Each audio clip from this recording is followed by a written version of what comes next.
तमाम देखने और सुनने वालों को अस्सलाम वालेकुम। दोस्तों, दुनिया में हर चीज को मापने का एक पैमाना है, हर बात को परखने का एक पैमाना है। इसी तरह हम ये जान सकते हैं कि क्या हमारी रूह वाकई बीमार हो चुकी है, इसको अच्छी खुराक की जरूरत है, इसको इलाज की जरूरत है। तो इस वीडियो में मैं आपको ये असूल बताऊंगा जिससे आप ये जान सकते हैं कि क्या आपकी रूह वाकई बीमार हो चुकी है। तो वो असूल, वो पैमाना बताने से पहले मैं आपसे गुजारिश करूंगा कि अगर आप इस चैनल पर नए हैं तो जल्दी से चैनल को सब्सक्राइब कीजिए, शेयर कीजिए, कमेंट कीजिए।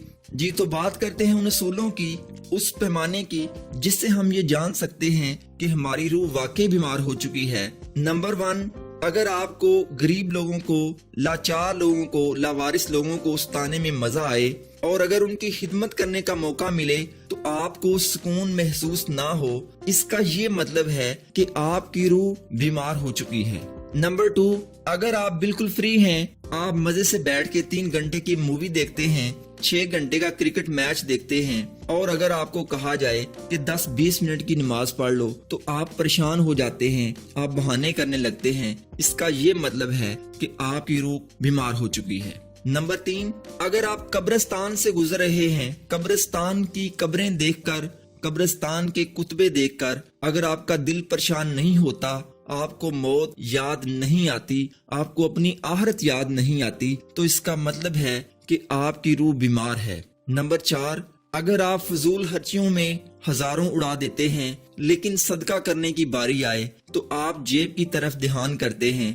आप ये सोचते हैं कि अगर मैंने 100 में से 10 दे दिए तो मेरे तो 10 कम हो जाएंगे। इसका मतलब यह है कि आपकी रूह बीमार हो चुकी है। नंबर 5, आप सोशल मीडिया के जरिए सारी दुनिया के साथ राब्ता कायम करते हैं, लोगों को जन्मदिन की मुबारकबाद देते हैं, लोगों के साथ अफसोस करते हैं, लोगों के साथ तस्वीरें बनवाना और उनकी तस्वीरों पे कमेंट करना खुशी महसूस करते हैं, लेकिन अपने पड़ोसियों से बेखबर रहते हैं। तो इसका मतलब ये है मेरे दोस्तों कि आपकी रूह बीमार हो चुकी है। नंबर 6, आप दुनियावी इल्म के लिए अच्छा पढ़ते हैं, आपका किताबों में दिल लगा रहता है, लेकिन जब आप कुरान मजीद की तिलावत करने लगते हैं तो आप उकताहट महसूस करने लगते हैं। तो इसका मतलब है कि आपकी रूह को इलाज की जरूरत है।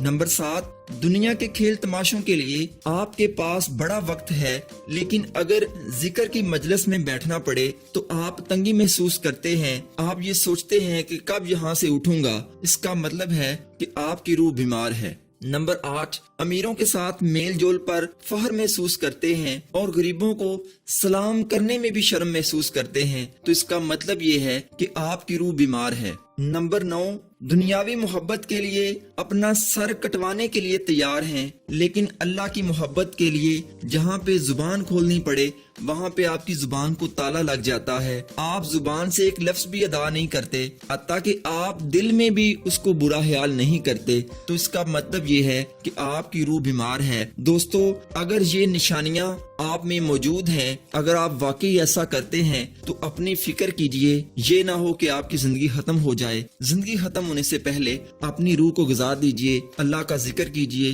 कुरान मजीद की तिलावत कीजिए, 5 वक्त की नमाज पढ़िए ताकि आपकी रूह सेहतमंद हो सके और सेहतमंद रूह के साथ अच्छी जिंदगी गुजार कर आप इस दुनिया से रुखसत हों। शुक्रिया।